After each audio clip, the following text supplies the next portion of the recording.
You know, back in 2008, the entire world of cricket just got flipped on its head. This wasn't just some new tournament. Oh no, it was a full-blown revolution. We're talking high-stakes sports, Bollywood glamour, and billion-dollar deals all rolled into one. So, let's get into it. How the Indian Premier League, the IPL, was born out of pure crisis and chaos to become the global giant it is today. I mean, listen to that. That's a pretty wild thing to say, right? It's from Lalit Modi, the guy who basically dreamed up the IPL.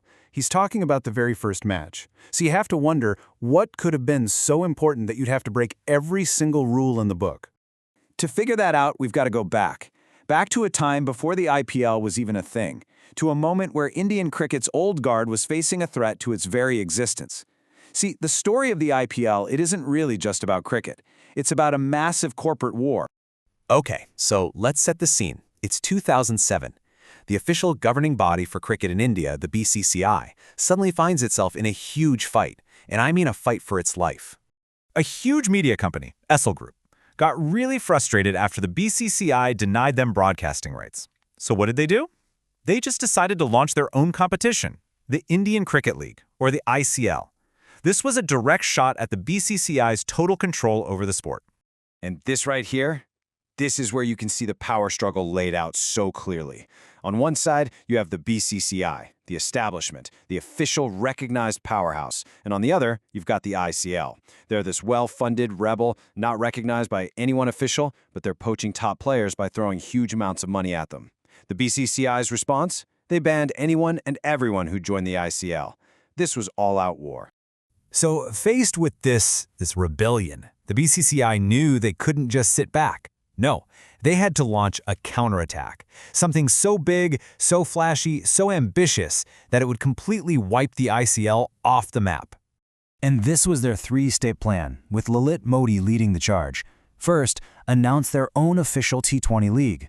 Second, and this was crucial, get the global governing body, the ICC, on their side.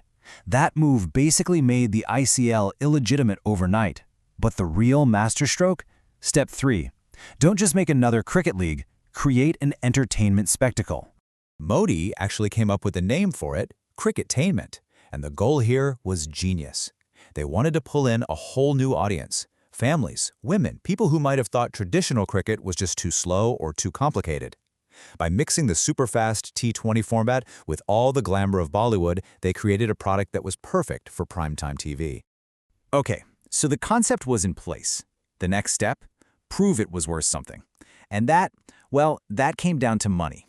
The big franchise auction was the moment of truth. Was this crazy idea actually going to work? And yep, here's your proof. The initial asking price for the 8 city-based teams was set at a pretty optimistic $400 million. But the final bids? They didn't just pass that, they blew it out of the water, raising a mind-blowing $723.5 million. This wasn't just a sports league anymore. It was a financial giant before a single game was even played. And just look at who was throwing the money around. This perfectly captures what the IPL was all about. You've got India's biggest corporate titans like Mukesh Ambani bidding against Bollywood's biggest superstars like Shah Rukh Khan and Preeti Zinta. This was it. This was the ultimate proof that the cricketainment idea was a massive hit. This picture really says it all, doesn't it? The line between sports and entertainment wasn't just blurred, it was completely gone. The glamour, the celebrity, the star power, it was all just as important as the cricket itself. And it wasn't just the franchise fees. On top of all that, the IPL locked in a media rights deal with Sony for over $1 billion and a huge title sponsorship with a real estate giant, DLF. So before a single ball had been bowled, this league was already a multi-billion-dollar enterprise. It's just wild. So the stage is set, the money's there, and the hype is just through the roof. But when the first season actually launched in 2008, well, it was pure, unadulterated chaos. I mean, that very first match was an absolute explosion of sixes and fireworks. It was incredible. But the real drama? Well, that wasn't just on the pitch. It was happening absolutely everywhere else. And this, right here, brings us back to that Modi quote about breaking all the rules. That was just the tip of the iceberg. That first season was a whirlwind of controversy. He single-handedly overrode TV broadcast deals just to get more people watching. You had players getting into on-field brawls, infamous scandals, public fights between superstar owners and their captains, and really serious allegations about rigged bids and even racism. It wasn't just cricket, it was a non-stop drama machine. But here's the crazy thing. Despite all that chaos, or, maybe because of it, the IPL was an instant runaway success. And its impact wasn't just in India. It completely changed the entire world of cricket, forever. Look at this timeline. It shows you just how fast the takeover happened. Within a single year, that rival ICL league was dead and gone. Pretty soon after, other countries were scrambling to copy the IPL model. Australia launched its Big Bash, the West Indies created the CPL, the IPL got so powerful that eventually the ICC had to create a dedicated IPL window in the global calendar, basically forcing every other country to schedule their games around it. And you have to understand, this was a massive shift. For decades, all the power and all the money in cricket was in England and Australia. The IPL completely flipped that on its head. All of a sudden, the best players in the world were flocking to India for the biggest paychecks, making it the undeniable center of the entire cricketing universe. So, after all that, what's the lasting legacy of this explosive, chaotic experiment? Well, it's way, way more than just a cricket tournament. Today, the IPL is what they call a decacorn. That's a private company valued at over $10 billion.